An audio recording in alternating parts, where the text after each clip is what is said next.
Hello, everybody, and welcome to Feel Good Friday on Church at Home with Rachel. It is Friday, the 14th of June, I think. I think so. And today I'd like to talk to you about memories and the things that take us back to memories. I was thinking the other day about, I don't know what I was doing, but I was thinking I need to put some more soap in the bathroom in our house for people in the washroom, for people to wash their hands, and because we've got the pump soap right now, and neither of us really like it. So I'm going to replace it with bar soap. And then I got thinking of, okay, what kind of Irish Spring. I'm sure we have some in the house. It's just not unpacked yet or something. And then I got thinking, because this is the way my brain works, okay, why Irish Spring? Why do I have an affinity to Irish Spring?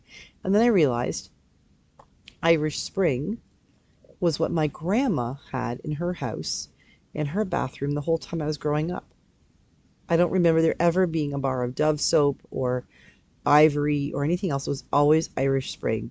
That fresh scent with the green and white stripes and the waves through it. And it when I think of Irish Spring, it takes me back to when I was about 4 or 5 years old. And I have no idea why, but I also associate being in the bathroom with that Irish Spring and then going outside. And there was a big old tree. I don't know if a maple or an oak tree, but big old tree out behind the back kitchen. And it wasn't there for long. At some point it got cut down, but for a little while in my younger years, there was a tree swing on it. And it was fun. You would swing and try to get your feet up over the height of the eaves of the back kitchen and back up to swing up over the outhouse and into the leaves of the tree. And it was incredible fun. And all of that came back to me because I thought about Irish Spring. Another sensory memory for me is pipe tobacco, not like cigarette tobacco, but pipe tobacco. My grandpa smoked a pipe, and he would push back his chair after dinner, and this is long before we thought it was not a good idea to smoke in the house. And he would push back his chair and scrape on the linoleum, and my grandma would just, from the sound of it on the floor, and he would pull out his pipe and his pipe tobacco, and he would pull out a wad of pipe tobacco. He'd put it in the bowl of the pipe, and he'd push it in and push it in and push it in, and then he'd light it and he'd give it a good puff. He'd suck on it on the stem and get that puff going, get the smoke going, and then he'd take his finger and he'd on the lit tobacco and push it in again and add some more. That was an awesome memory for me because it also takes me back to this pale green high chair that I think he'd made, that rather than having a table for the kids to sit, like to put their stuff on, grandma had a scarf. So whoever the child is would just sort of be tied in, and then grandpa would pull them up to the corner because he sat at the head of the table, and he'd pull them up to the corner of the table, and whoever was the baby got to sit beside grandpa. Didn't matter who was the parent, didn't matter where they sat, the baby sat beside grandpa on his right hand. And I mean, those two things, ivory or Irish Spring soap and pipe tobacco, take me back to a world that was fantastic.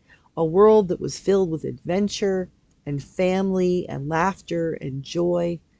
A world that was filled with tears and moaning because someone had died, and yet there was always a sense between the Irish Spring and the pipe tobacco that everything would be okay. Everything would feel good again. My grandparents weren't perfect, and the farm wasn't perfect. We had earwigs, the nastiest kind of bug other than pharaoh ants ever. We had flies, and we had that awful sticky yellow fly paper that was, I know people get grossed out, but it was a farm. It was hanging from the light fixture over the dining rooms, over the kitchen table where we all ate our meals. Flies were a part of life.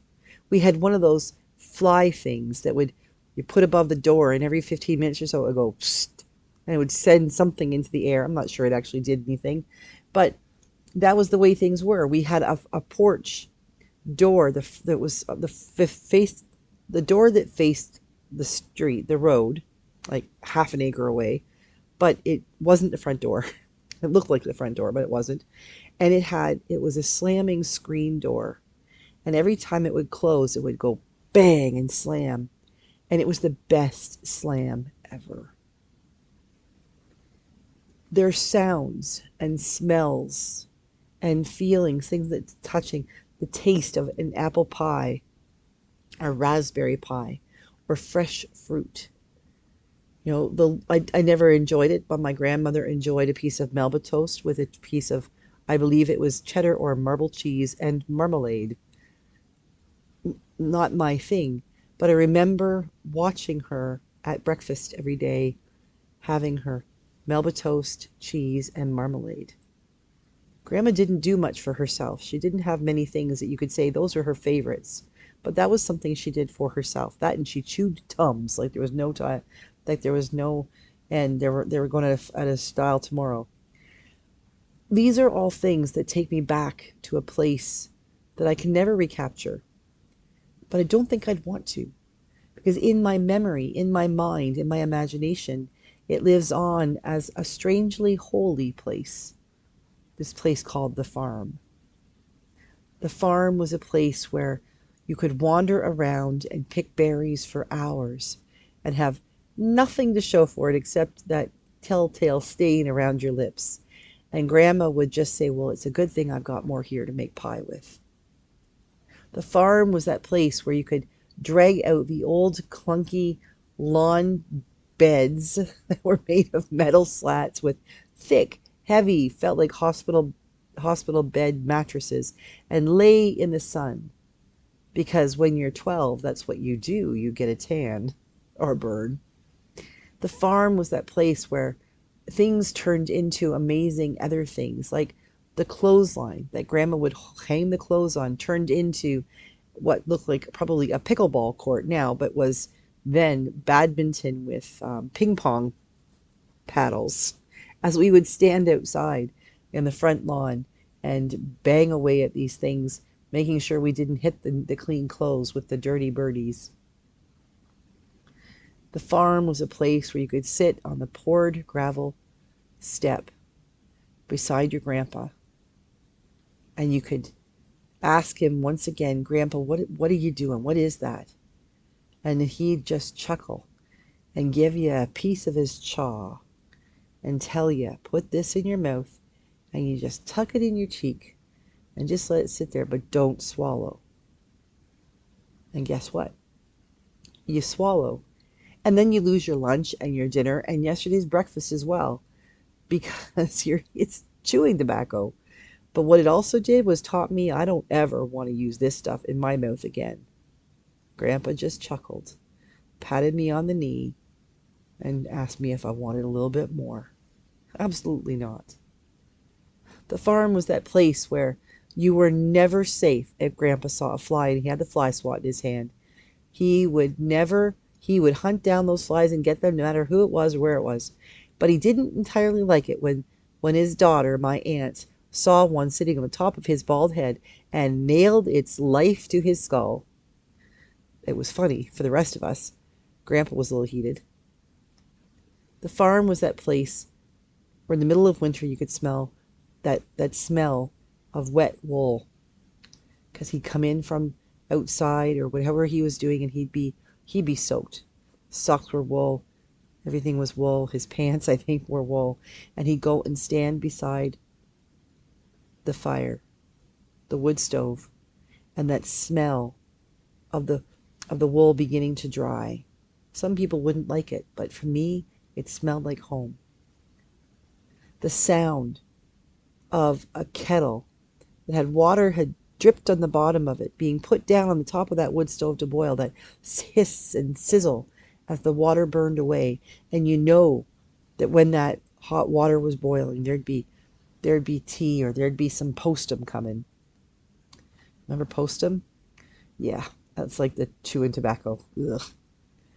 There's something about the simple things in life that we allow ourselves to take us another place. What are those things in your life that help you to feel good?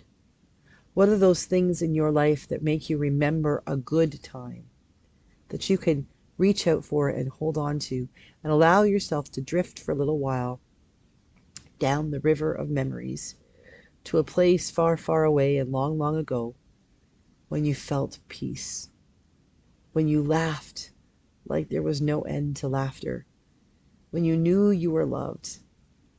when you recognize that this is the glory of the world that God made, and you don't even know how you recognized it, you just knew.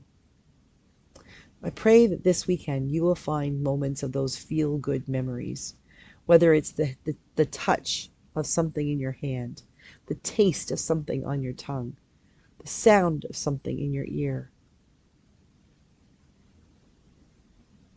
the feel of something on your skin. Take some time to allow yourself to go there this weekend. Allow yourself to go far, far away to a land long, long ago when you can remember and feel good. But before you come back, pack up some of those things and carry them into your future so that you can discover and find ways to make other people's memories, that you'll be a part of their feel-good memories, the way my grandma and grandpa were such a huge part of mine. Have a great day, God, everybody. Have a great weekend. God bless you, and I will see you again Sunday for Gospel on the Go and Monday for Church at Home with Rachel.